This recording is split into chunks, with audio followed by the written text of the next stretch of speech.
కార్తిక్ పక్క ఇంటి అమ్మాయి. హైదరాబాద్ నగరంలోని ఒక అందమైన కాలనీలో ఉన్న చిన్న గృహ సముదాయం.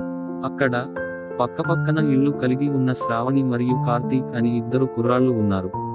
వీరు చిన్నప్పటి నుండి స్నేహితులుగా పెరిగారు.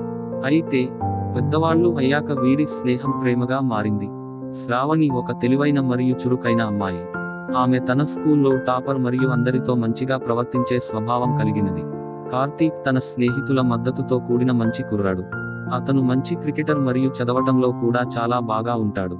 ఇద్దరూ స్కూల్లో ఒకే క్లాస్లో చదువుతారు. రోజూ స్కూల్కి కలిసి వెళ్ళడం, మధ్యాహ్న భోజనం పంచుకోవడం, సాయంత్రం కలిసి హోంవర్క్ చేయడం, వీటి ద్వారా వీరి మధ్య స్నేహం మరింత బలపడింది. కానీ వీరు ఎప్పుడూ తమ ప్రేమను వ్యక్తం చేయలేదు. ఒకరోజు శ్రావణి తాతయ్య వారసుల వివాహం జరిగింది. ఆ వివాహానికి కార్తీక్ కూడా కుటుంబంతో సహా హాజరయ్యాడు.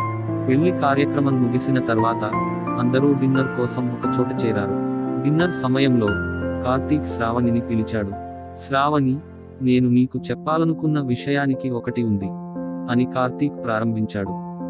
ఏమిటి కార్తీక్ అని శ్రావణి ప్రశ్నించింది. నేను నీకు చాలా ఇష్టపడతాను. నీతో కాలం గడపడం నాకు ఎంతో ఆనందాన్ని ఇస్తుంది. నువ్వు నాకు ఎంతో ముఖ్యమైనవని తెలుసు. నువ్వు కూడా నాకు ఇష్టపడతావా అని కార్తీక్ అడిగాడు. శ్రావణి కొద్దిగా ఆశ్చర్యపడింది, కానీ మళ్ళీ తన భావాలను వ్యక్తం చేసేందుకు సిద్ధపడింది. కార్తీక్, నిజంగా నిన్ను ఇష్టపడతాను. నీతో గడిపిన ప్రతి క్షణం నాకు మధురంగా ఉంటుంది.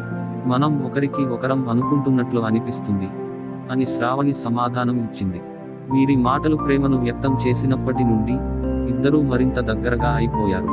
ఇక ముందు వారికి చిన్న చిన్న ఆనందాలు, సవాళ్లు ఎదురయ్యాయి. కానీ ప్రేమని మరియు స్నేహాన్ని పంచుకుంటూ ఇద్దరూ తమ భవిష్యత్తుని ఆత్మీయంగా నిర్మించుకున్నారు.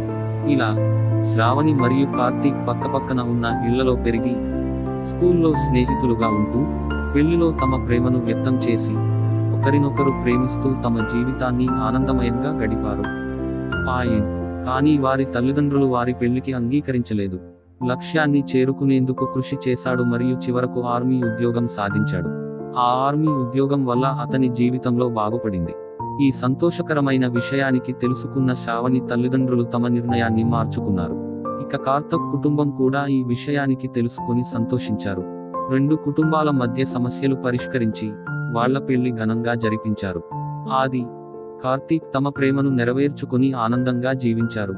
ప్రేమ, కృషి, లక్ష్యం అంటే ఏమిటో ఈ కథ మాకు చాటి చెప్పింది.